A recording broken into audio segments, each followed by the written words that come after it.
Good morning. Can you guys hear me good? All right, there we are. Good morning, Hollywood Community Church. It is an honor to be here with you guys this morning. And we are continuing our series, Scandalous Church, if this is your first time here. And last week, Pastor Brian shared with us in Scripture that there is a better way to live. And to live a life that is washed, that is sanctified, that is justified in the name of our Lord Jesus Christ. This morning we're going to look at chapter 7 to see what God has to say to his church. And I'm going to be upfront about it at the beginning that this passage, as I studied it this week, this was a passage that was challenging. There's a lot of difficult things to chew on. There's a lot of hard things to digest. But I promise you, as we surrender ourselves to the grace of God, God can teach us. So as we humble ourselves, that's what I'd ask us to do. Humble yourselves this morning so we can hear from God and what he would have to say to us. Now, how many of you in here this morning love to run? Anybody in here love to run? Just running miles? Not a lot. I hate to run. The only one I like to do is a food run to go get food, but beyond that, I can't stand to run. My thought is this: if there is not a purpose to run, I'm not doing it, right? If I'm not getting chased by a dog, I'm going to walk. If I'm playing basketball and football, those are the only times I run. Other than that, I can't do it. And some people, friends of mine, they love to run long distance and miles after miles, and it gives them such full satisfaction. But for me, when I run miles like that, it gives me aches, cramps, pain, and long suffering. And so I choose not to do that. But what I do love is I love it when the Summer Olympics comes around. And I love it because they have track and field. And I love to watch the people that can run super fast, way faster than I ever could dream of running. And these races, you see the top of the top athletes performing in this meet, and they're going out doing whatever they can to win the prize. And there's something that I noticed about people who are involved in sprints or races for track and field. There's something about what they wear, and what they wear is what is absolutely necessary to help them win the race. I have a picture of a sprinter that I want to show you. And in that picture, you can see that there's... What? Oh, that was my high school picture, guys. Sorry. Okay, not...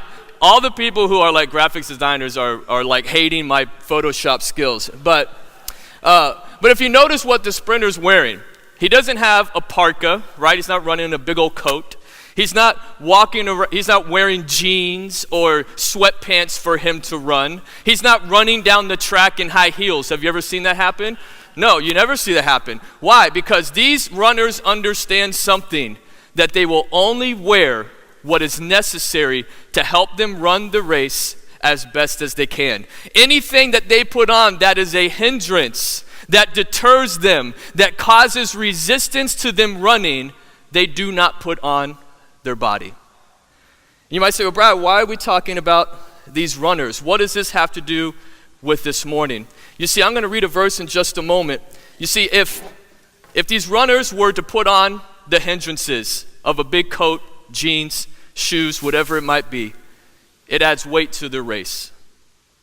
Causes them to not compete at top performance. Causes them probably to get fatigued faster. The more weight you have, the more energy you have to exert. And you see, the writer of Hebrews tells us something very significant about our spiritual life concerning weights. I want to read this to you. It says this in Hebrews chapter 12, verse 1. Therefore, since we are surrounded by so great a cloud of witnesses, let us also lay aside every weight and sin which clings so closely, and let us run with endurance the race that is set before us, looking to Jesus, the founder and perfecter of our faith, who for the joy that was set before him endured the cross, despising the shame, and is seated at the right hand of the throne of God. Here's what I want you to catch this morning, that every believer is in a race. God has put a race before each and every single one of you, that God has chosen you to run and to race. And what the writer of Hebrews says is, man, when you are running this race, you have to get rid of every weight and sin that will weigh you down and keep you from competing in this race that God has for you. You see, here's what I know, that I know myself as a believer, there was times where I purposely picked up weights in my life, thinking that I needed these weights to run my race, that the race that God set before me wasn't good enough. It was missing stuff. So I picked up certain things in my life that were sins. I need to go out partying so I can run the race. And I pick up these weights and I hold them. I need to go out and I need to use whatever words I can. When I'm upset, I can curse, I can yell at people, I can say hurtful things, because that's the race I want to live. And I carry weights in my life. But here's what happens as you carry these weights. There's many believers that carry these weights in their life, and they get tired. They get exhausted. And then what they do is they shake their fist at God.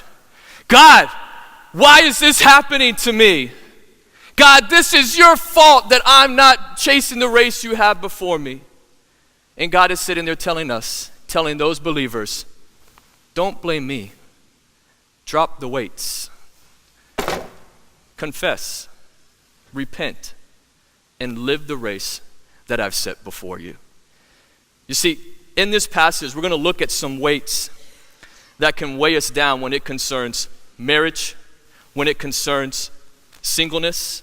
And we're going to look at what the Apostle Paul addresses to us, because he said, if you allow these weights to get into your relationships, whether you're married or single, it can weigh you down and keep you from living out the calling that God has placed on your life. Before we dig into this passage and get into God's word, I'd ask if you join with me in prayer. Father God, we come before you and asking you this morning to open our eyes and our hearts to receive your word. God, in this passage, it has some challenging things. You get right to the heart of what draws us away from you. But God, I pray that we would confess it, we would repent, and we would sit at your feet saying, God, I need your grace in my life so I could lead the life you've called me to live.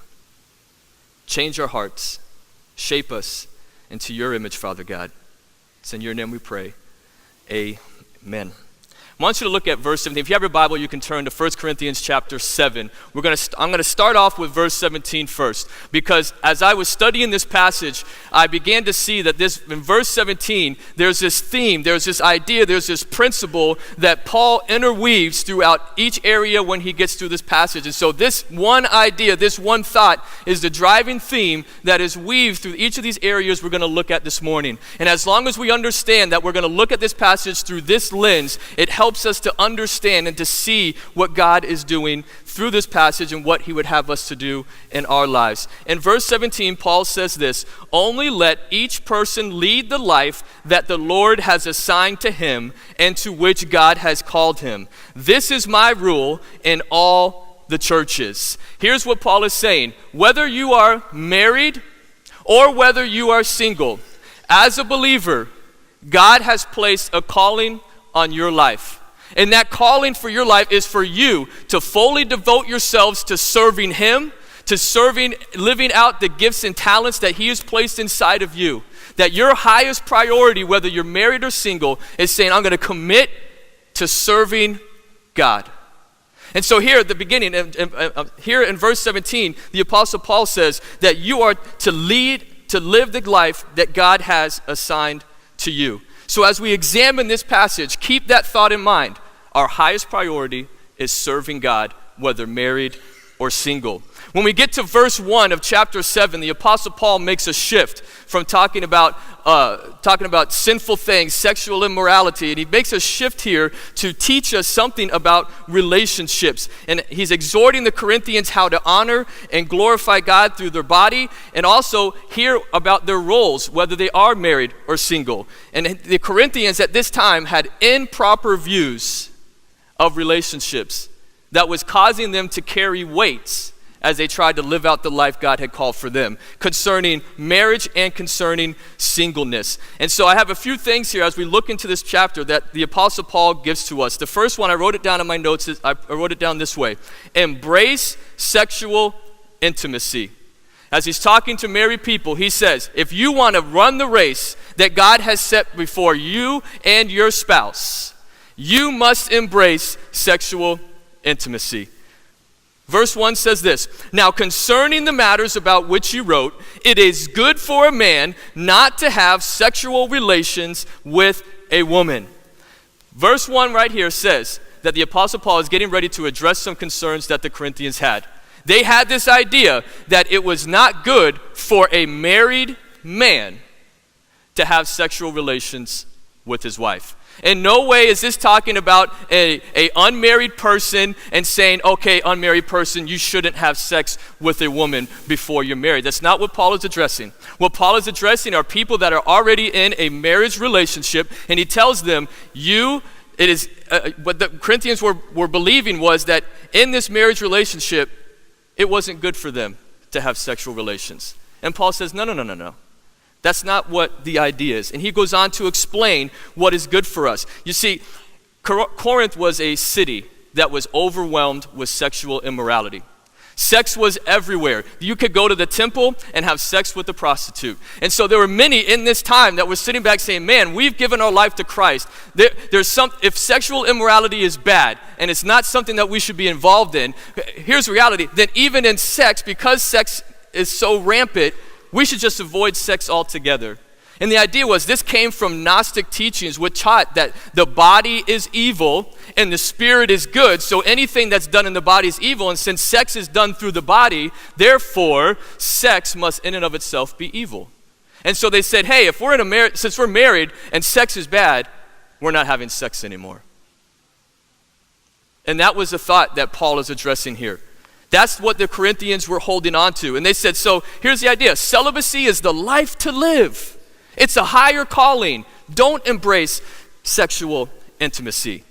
Now, you might sit back and you might say, Brad, that's not our problem in today's society. And I would say, I completely agree with you. Our society is give everything you have towards sex. Chase any outlet of sex you want to. You can have sex before marriage, and that's okay. You can live with a woman and not be married and have sex with her. That's okay. You can look at pornography as a married couple, and that's okay. Fulfill whatever sexual desire you have. So you're right. It's not the same as back then, but it's still not a proper view of how we handle ourselves within a marriage or single.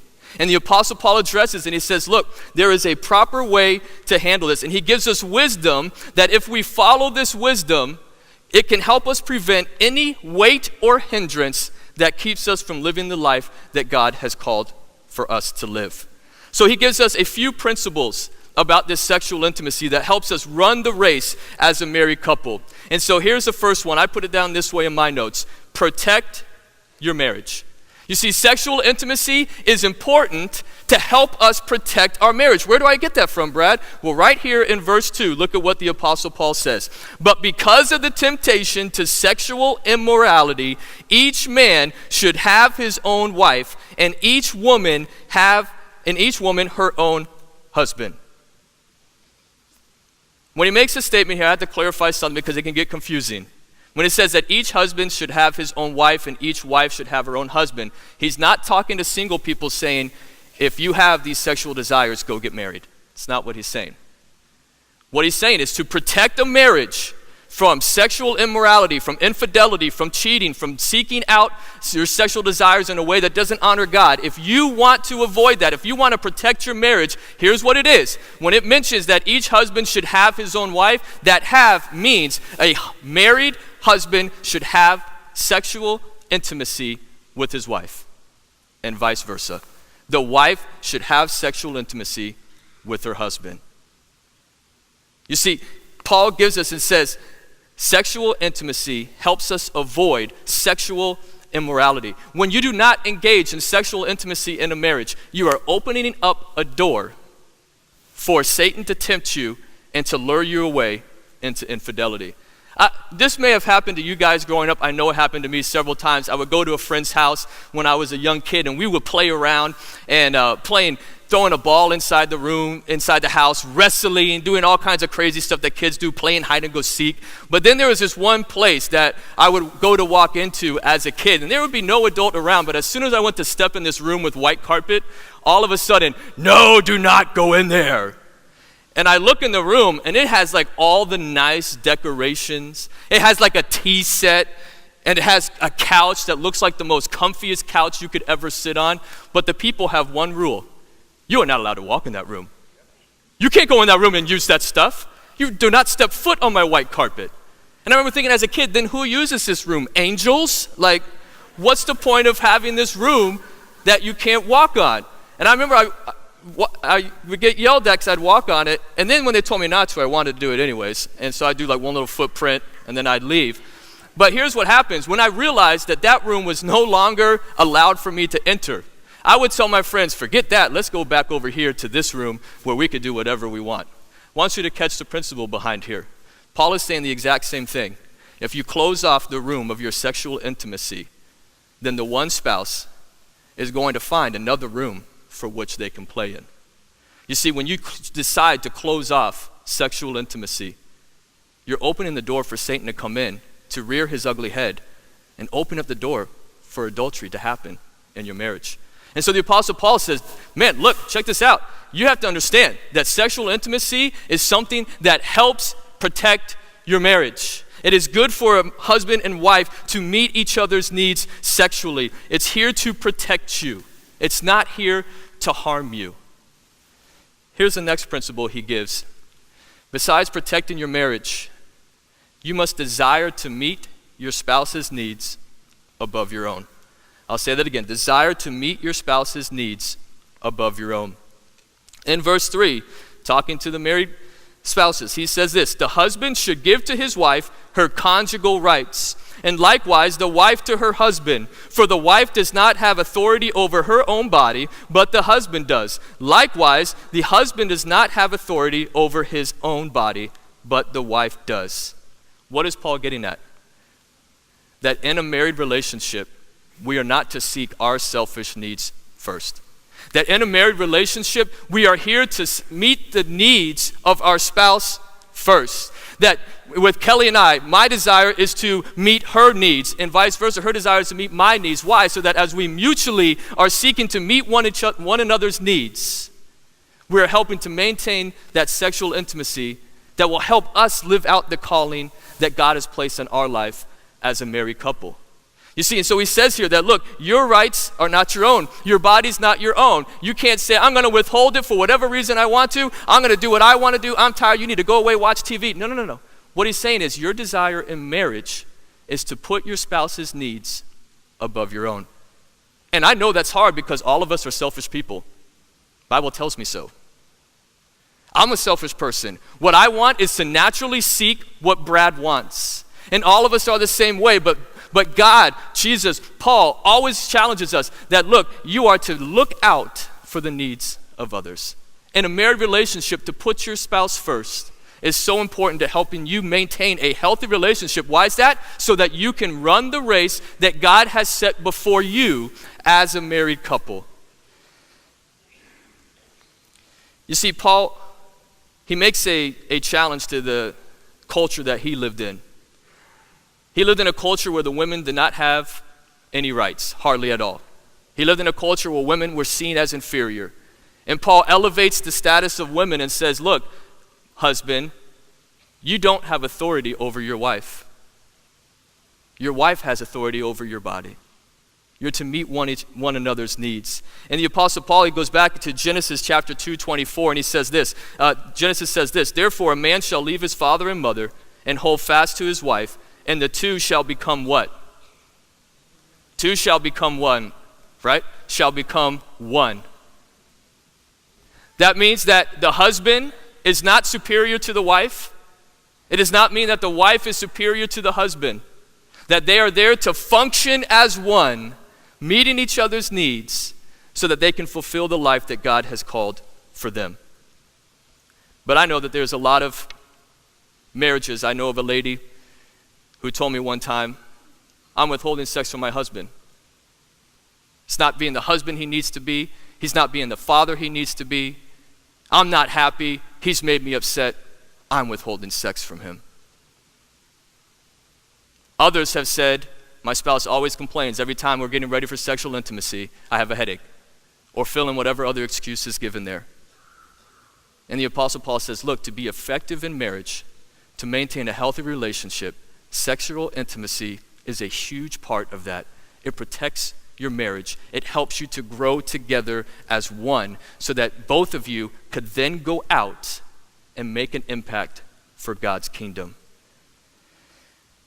There's a guy named Fred Fisher. He wrote a commentary on 1st and 2nd Corinthians. And right now, Paul is addressing meeting each other's needs sexually. But I want you to catch this statement that Fred Fisher makes. He says, the thought of Paul was that marriage was a permanent union between one man and one woman in which both surrendered their rights to independence. While Paul spoke with special reference to sexual intercourse, the same principle would apply to all aspects of life. You see, I've had to learn in my own marriage. When we first got married, I'm a very independent person, and so is my wife. She's very independent. And so there were things that I would do on my own, and I wouldn't include her. There was times where she's like, hey, Brad, can you come over here and watch this? Nope, I'm playing my video game. Gotta play Halo. Sorry, babe. Deuces. I'll see you when I'm done. There's times, oh, can you come out with me? Can you go to this? Nope, sorry, babe. I'm not going to be able to do that. I'm just too tired right now. You cook dinner, I'll eat it, and I'll go back to sleep. And there were times where I was putting my own needs first. And what happens is we both had to learn that when I put my needs first, it hurt our relationship. That I had to sit back and say, you know what, there are times when we go to the movies, I really want to see a war movie, documentary. Like Valentine's Day, that's the perfect movie for me. But then I sit back and realize that there are times where I have to do what my wife desires, what meets her needs. And so I sit back and I say, you know what, I don't need to get my way. I'll do what Kelly wants so I can serve her, so I can honor her, so I can love her, so that her and I can continue to chase the calling and the race that God has set before us. And this goes to all areas. Put your spouse's needs above yours. It doesn't mean that Kelly does everything her way. It means it is a give and take where at times I give up my needs. She gives up her needs so that together we can work together as one. And so Fred Fisher makes a great point. It's not just sexual intimacy that you put your spouse first. It's in all areas of your life. Seek to put your spouse first. I said it this way, married couples must desire to meet the needs of their spouse emotionally, spiritually, physically, and sexually to free them up to fully serve God, which is our highest calling. Here's the next thing I said. I put abstain temporarily to devote yourselves to God. The Apostle Paul says, look, I just talked to you about not depriving one another of meeting their needs. But there will be times when you won't be sexually intimate. And here's the why, and here's the when, here's the how. Verse 5 says this, do not deprive one another, except perhaps by agreement for a limited time, that you may devote yourselves to prayer. But then come together again, so that Satan may not tempt you because of your lack of self-control. There's going to be moments where you abstain from sexual intimacy, and Paul says it this way. The only time to do that is for you to devote yourselves to God. And so if you are abstaining from it, it has to be something where you're saying, okay, we're not going to engage because we're going to devote ourselves to growing. There's times in your life where you do need to get away, to spend time with God alone, to hear from Him, to spend time in intimate prayer with God, to get in His Word so that you can learn from Him. And those moments are precious. But that's the only reason Paul gives to abstain from sexual intimacy. But then he says, but here's the deal. Both spouses have to agree on the time and the length. And then he says, one last thing. Not only do you have to agree on the time, but when that time is done, you come back and you embrace sexual intimacy. And he points it out again. Why must that be done? Look at the last part. I'll read it again. He says, but then come together again so that Satan may not tempt you because of your lack of what? Self-control. Self-control. Husband and wife must embrace sexual intimacy to free them to fully lead the life God has called them. And I want you to understand this. There's a calling on your marriage. He desires to use your marriage to make a difference in the lives of others for His kingdom. You have become one to serve the one, our God in heaven. You are married for a purpose. There's a kingdom purpose for your marriage. You're not just married to do whatever you want. You are married and saved and sanctified and justified to be used by God to serve Him. And God wants to use your marriage to impact the lives of many around you. At this time, I'm gonna have my wife Kelly come up here because it's easy to hear a pastor's side of what it means to live a life devoted and serving to God. But not very often do we hear from the wife's perspective what it's like to live a life devoted to God and to be in a relationship. So I've asked her to come and just share her heart and to share her thoughts as an encouragement for you this morning. All right, good morning, everybody. So obviously Brad is the communicator of this family, so just bear with me a little bit. But being married to a pastor, it can be so easy to think, oh, he's the Holy One, he's so spiritual, he can serve, and I'll just kind of hang out over here, and while yay, God, yay, Brad. And it started, I remember when we got married, he was the children's pastor. And we quickly found out that children's ministry was not for me. And so people who know me, know us, think that's funny because I'm a teacher. But being with students, children 7 days a week, and we don't even have kids of our own yet, was too much. So I kind of entered this awkward transitional phase of following him around and being in his shadow, and I just kind of became Brad's wife until I realized that I had a purpose too, besides being his wife, that God had a calling on my life as well. And so I learned that it's okay, as long as we are serving the church, chasing the same mission and vision of inspiring people to live the way that God made them. It's okay to be apart from each other, as long as we are in the church. Now, on this journey, we've had to make a lot of sacrifices, and it's been a little hard, you know. We want to inspire people to live the way God made them in everything we do. And so there are places we can't go, and there are things we can't do, movies we can't see, and not everybody understands why. But like Brad illustrated with the weights earlier, those things weigh us down as we're trying to run this race. Before we got married, I was all about the party life. I was in the club, drinking and dancing the night away. And then during the day, I was trying to serve God. And now when I look back, I just remember being exhausted all the time. Trying to do both just wasn't working. And it wasn't until I remember on a Saturday night, so clear, this was 6 years ago, I remember thinking, okay, God, I'm done. I can't do this anymore. It's too much. I'm yours. Well, that Monday, 2 days later, a handsome, good man came across for Pat.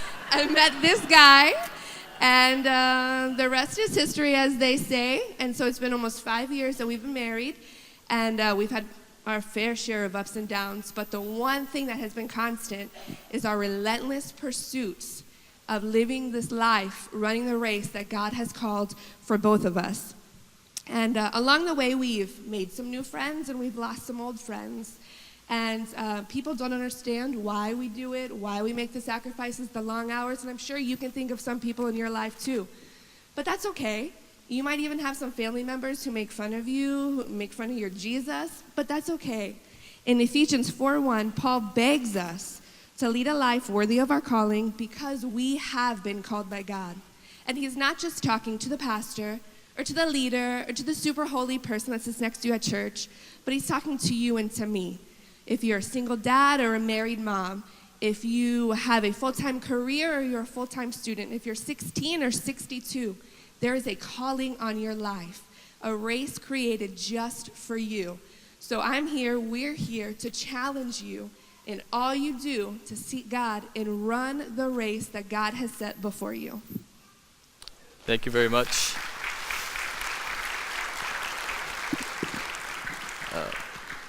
Just wanted to give perspective that married couple both have the responsibility to chase God, to serve God, and both married people, husband and wife, have been given gifts and talents to be used by God and to accomplish his purpose through you.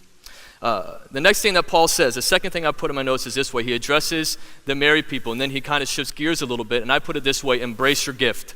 Embrace your gift. In verse 6, Paul says, "Now as a concession, not a command, I say this. I wish that all were as I myself am, but each has his own gift from God, one of one kind and one of another."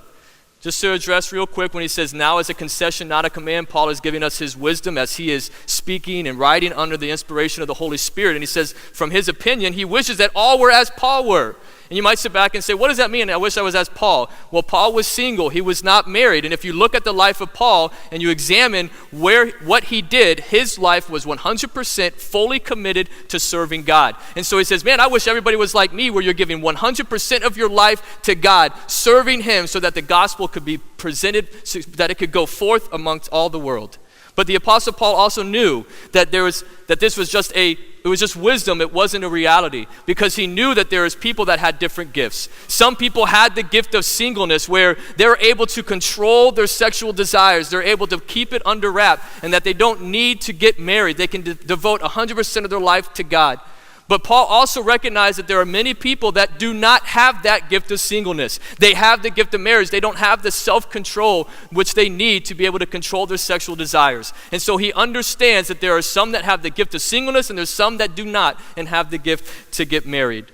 And so he mentions two things, and the first one is this. I said it this way: embrace your singleness. In verse 8, Paul says, to the unmarried and the widows, I say that it's good for them to remain single as I am. But if they cannot exercise self-control, they should marry. For it is better to marry than to be aflame with passion. Here Paul is addressing anybody in the category of unmarried, whether you are single, have been single, or whether you are a widow. And he says, man, it's good for you to remain single. Why? So you could devote yourself to God. But then he says, but if you're not able to control those sexual desires and urges, he said, then it's better to marry than to burn with this flame and with this passion. You see, here's what was happening. In Corinth, there was two camps that were going on. In Corinth, there was this pressure for those who were single or widowed, that there was pressure for them to either stay single or to get married. The Jewish people, they were basically saying, if you are a man and you're not married by the age of 20, then you're not fulfilling your duty as a godly man. That you need to get married by the time you're 20 so that you could do what God's called you to do.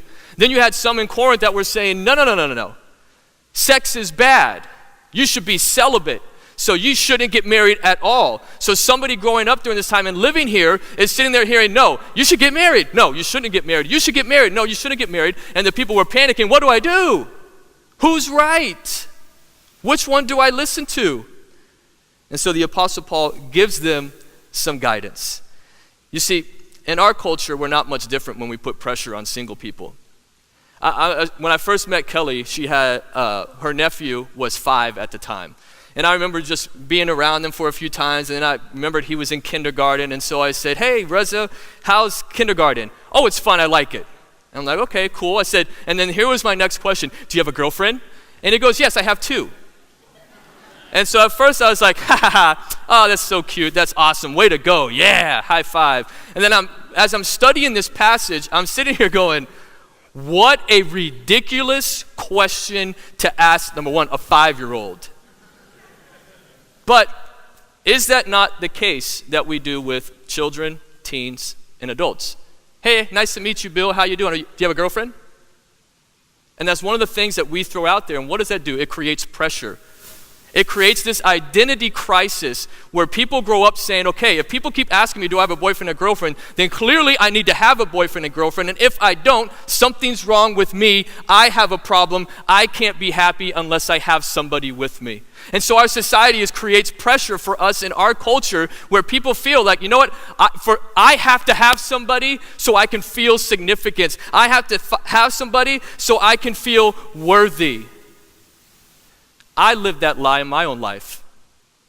And so what I ended up doing is, and I say it's a lie because here's what happens. When I pursued and said, okay, my life mission is to find a girlfriend, here's what happens. I began to chase finding a girlfriend instead of chasing after God and living the life he's called me to.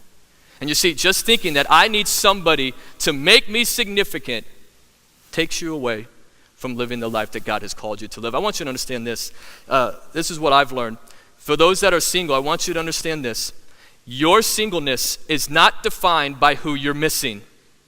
Your singleness is defined by who you're serving. I'll say it again, because this will set you free to embrace how God made you, to embrace who you are, to realize you need no man or no woman to give you significance. Your singleness is not defined by who you're missing. Your singleness is defined by who you're serving. Because remember this, that the God that you're serving said that you are created in his image. You bear the image of God. He says in Ephesians 2:10 that we are God's masterpiece, his workmanship, his beautiful piece of art, that you are valuable, that you are worthy because you're created in his image. You're his masterpiece he's working. And then not only that, but you have value and worth because Jesus said, I will die for that man and for that woman. You find your significance in God, not in any man or any woman. So you find yourself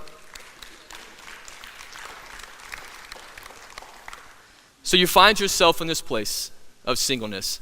Embrace your gift. Realize that as you chase God and you live for him, God will work out the details in your life. I realized just like Kelly when I finally said, okay, God, here's the deal. I don't care about finding a girl. All I care about is using the gifts and talents you've given me. I'm going to live my life for you.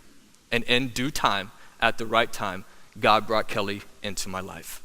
Embrace your singleness. Realize your focus, number one priority, is to lead the life that God has called you to live. The Apostle Paul says that those that can't control their sexual desires, they should get married. In no way, Paul never condones sex outside of marriage. In no way does he ever say it's okay. He says if you're burning with those passions, get married. Here's the next thing I put in my notes. Besides embracing the gift of singleness, embrace your marriage. Verses 10 and 11, they're tough verses. They're hard to wrestle with. They're hard to grapple with, but stay with me. It says this in verse 10, to the married I give this charge, not I, but the Lord. The wife should not separate from her husband, but if she does, she should remain unmarried or else be reconciled to her husband, and the husband should not divorce his wife. He starts off saying in verse 10, what I'm about to say does not come from me, it comes from God. You might sit back and say, what does he mean by that? What he means by this is what he's about to say is what he heard taught from Jesus. That these are Jesus' words that he's about to say to the Corinthians, to us. He's not saying that his words don't carry weight. What he's saying is Jesus' words are far weightier than mine. And I recognize that these teachings are from Jesus, from himself.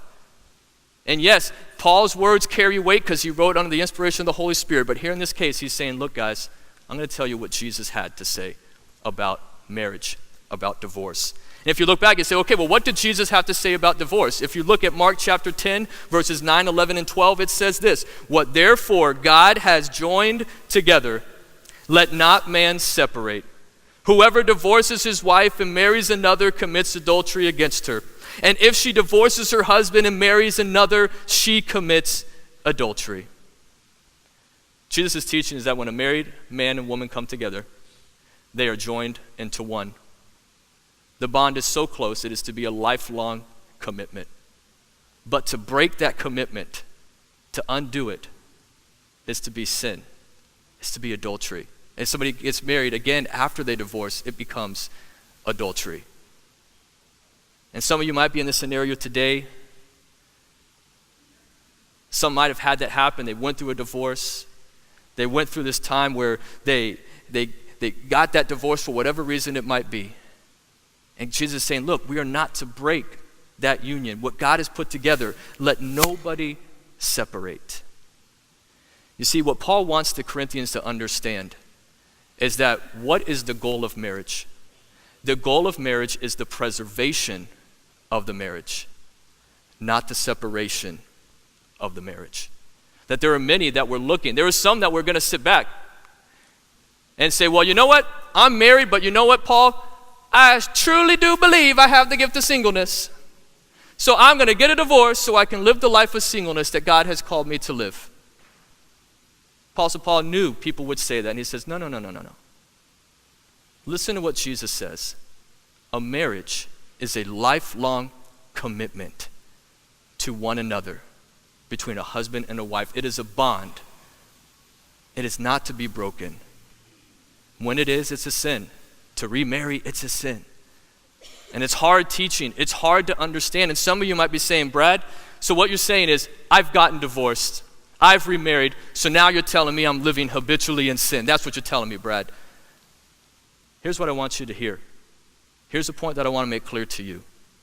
Yes, divorce and remarrying is a sin, but so is lying, so is gossiping, so is looking at pornography, so is saying filthy words to people, so is having a bad attitude towards others, so is not living your life for God. There are a lot of other sins that we all commit.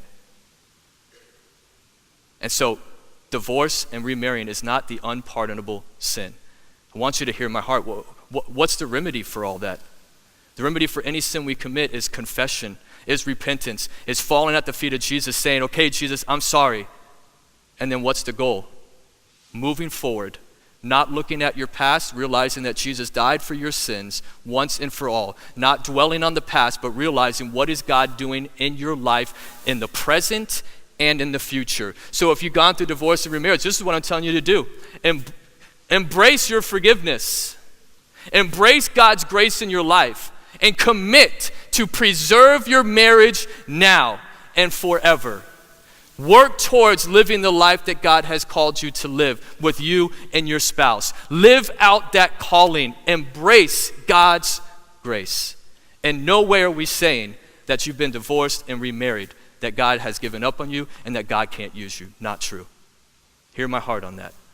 But the Apostle Paul addresses it. He wants people to understand when you take those vows, it's not willy-nilly that you could just rip up, that you are literally tearing up what God has brought together. Preserve your marriage at all costs. Catch this, if you're living a marriage to put your spouse's needs above your own, if you're living a marriage where both husband and wife are seeking to serve God fully, you will protect and preserve your marriage. And yes, there are exceptions. There are other things that Paul does not address and Paul doesn't get into and we don't have the time to dive into. But with whatever is in you, seek to preserve your marriage. Here's the last thing. Embrace your faith. Paul addresses a very unique situation. In these verses 12 through 16, there were some believers who were married. After they got married, one of them became a believer, a Christian. And their question was, I'm married to an unbeliever. What do I do? Should I get out of my marriage, Paul? Is that unbelieving spouse going to ruin my marriage in the sight of God? Is God going to look at that and say that it is something that doesn't honor and bring him glory? And the Apostle Paul addresses it and says this. To the rest I say, not I, that if any brother has a wife who is an unbeliever, and she consents to live with him, he should not divorce her. If any woman has a husband who is an unbeliever, and he consents to live with her, she should not divorce him. For the unbelieving husband is made holy because of his wife, and the unbelieving wife is made holy because of her husband. Otherwise her children will be unclean, but as it is, they are holy. First thing that the Apostle Paul says to these believers who are in this situation is recognize that your marriage is blessed. Recognize that through your faith, God honors and God blesses your marriage. Now, some people might say, well, does that mean that my husband's saved because of my faith? No. Doesn't mean that. What that does is your faith provides a unique opportunity for your unbelieving spouse to be exposed to the gospel. As you live your life before your husband or your wife, serving God, following him, living out your life, Jesus tells us, look, let your light shine. Why? So that those who see your good works may glorify the Father who's in heaven. So as you live your light and you let your light shine in front of your husband, who knows? You're presenting that opportunity to where as you're praying, as you're showing your faith to God, that is the example of the gospel being played out before your spouse's eyes. So God says, look, when he says that your marriage is holy, your spouse is holy, your children are holy, doesn't mean they're saved. It literally means set apart. They're set apart for a unique opportunity to be exposed to the gospel of Jesus Christ. Here's the next thing he tells them is this: seek peace. You might say, well, why does he say seek peace? Because here's what happens. In verse 15 he says, but if the unbelieving partner separates, let it be so. In such cases, the brother or sister is not enslaved. God has called you to peace. Wife, how do you know whether you will save your husband? Husband, how do you know whether you will save your wife? Here's what Paul says, man, if your unbelieving spouse wants to walk away for whatever reason, because he doesn't agree with your religion, he doesn't agree with your faith, he doesn't agree with whatever it might be, he said, seek peace, let them go. Yes, it's going to be hard. Yes, especially when children are involved and a divorce happens and that separates, it is going to be hard. But the Apostle Paul said, look, if that happens, seek peace. Don't fight it. Don't argue. Don't get nasty. Don't get vengeful. Seek peace. I'm going to ask you to do something a little different right now. Before we do that, here's the walkaway point. This is what, for me, this was the main thought that kept sticking in my mind all week, is this. Your greatest priority is to devote your life to serving God and living out the calling he has placed on your life, whether you're married or single. And as we close, I just want everybody in here to close your eyes. Because if serving God is the highest calling, whether we're married or single, I would dare say that there are many of us that are not fully devoted to serving God.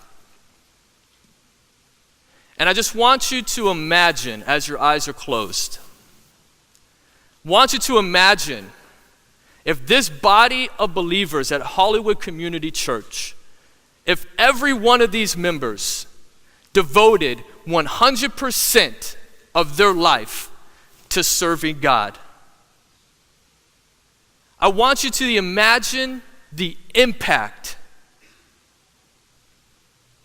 that would happen in our community around this church. I want you to imagine the poor that could have their needs met. I want you to imagine the orphans who would have a home. I want you to imagine addicts who would celebrate recovery, that Jesus has set them free. I want you to imagine the lost who could be saved, the hearts that could be changed, marriages restored. I want you to imagine the disciples that could be made if we fully devoted our lives to serving God.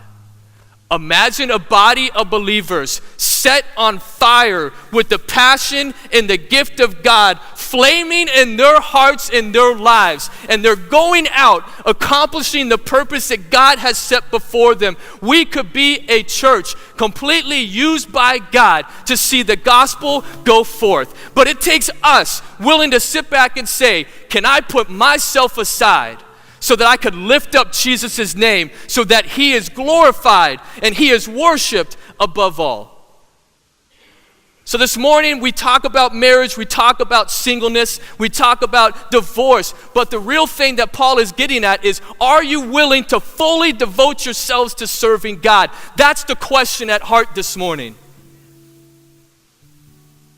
So I say, well, what do I need to do, Brad?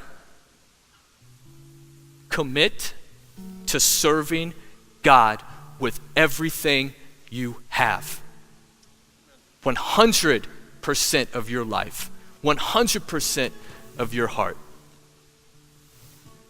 And so, church, the challenge is, I don't want us to be a church that imagines. I want us to be a church that lives out this challenge. Let's no longer imagine. Let's see God make this a reality through our faithfulness to him. It's my challenge for us this morning. Father God, you know our hearts. You know the weights and the sins that drag us down. God, I pray that you would open our eyes to see the lies that we're believing that our enemy Satan gives us. That these weights are something we need. God, I pray that we would see that you've called us to live a weightless, sinless life for you. That when there's anything that is in us that is sinful, that we would confess it, that we would repent, that we would turn from it, and that we would embrace the grace that you would give us, so that in turn we could live our lives completely and utterly devoted to you. So God, give us the grace that we need. It is only by your strength and your power that we can live for you. So we trust you, knowing that you are faithful to us. God, you say in your word that the godly may trip 7 times, but they will get up again. And God, we thank you that as we are unfaithful, you are always faithful to us, that the work you began in us, you will be faithful to complete. We love you. It's in your name we pray. Amen.